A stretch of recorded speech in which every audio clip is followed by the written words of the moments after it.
Late at night, sometimes I'll be working on something and I'll walk around and look at stuff, and I'll actually go push the buttons and look at it and enjoy it all, fresh. I guess I'm kind of crazy like that, but I like seeing things move when I push a button, and I still get a kick out of it, looking at it.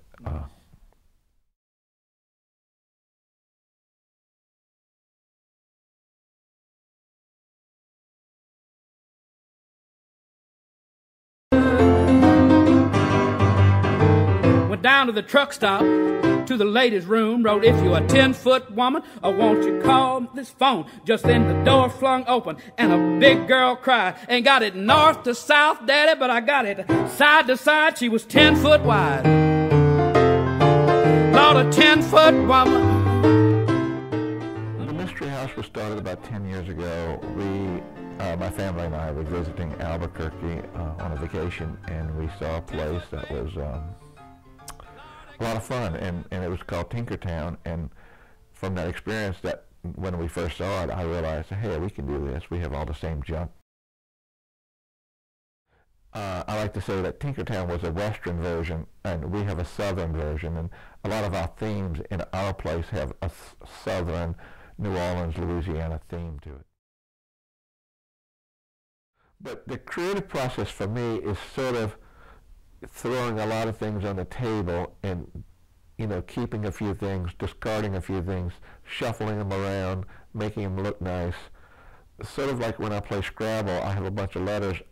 Sometimes it's hard for me to look at the letters as words until I start shuffling the letters around, and then the words appear that maybe I didn't expect. And that's a creative process for me with objects and color and stuff like that. So the creative process for me is basically throw a lot of things out there and see what works and shuffle the deck around until I get a good hand.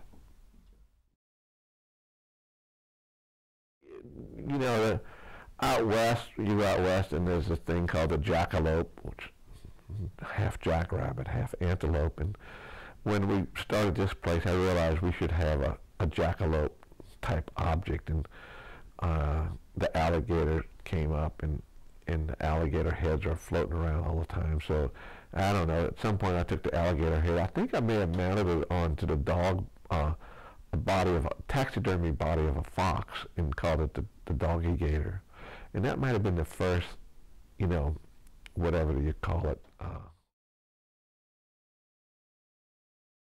I tell people, you really need a good sense of humor.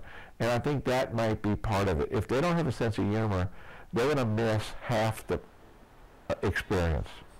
And some people don't have a sense of humor. Or maybe they're having a down day. You know how you go to a movie, and if it's a comedy, if you're not feeling in a mood for comedy, it may not be funny to you. I don't care. You sent my picture to the FBI. They said my body was a blameless crime.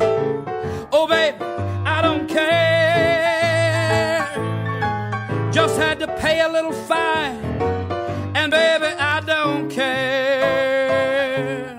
I think I learned that people were a lot more open-minded maybe than I thought they were, and then sometimes they're a lot more closed-minded. It's interesting when people come to the place, when they walk through my door and they pay me an admission, I'll look at them and try to figure out if they're going to enjoy it or not.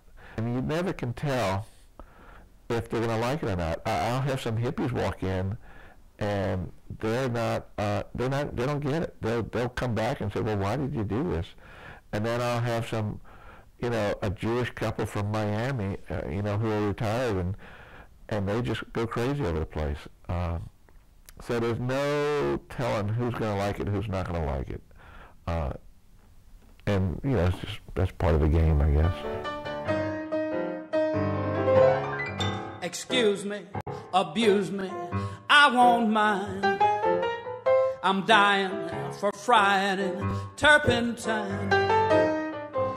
Demean me, I'm keenly in need of flagellation. I'm nutty, I'm putty in your hand.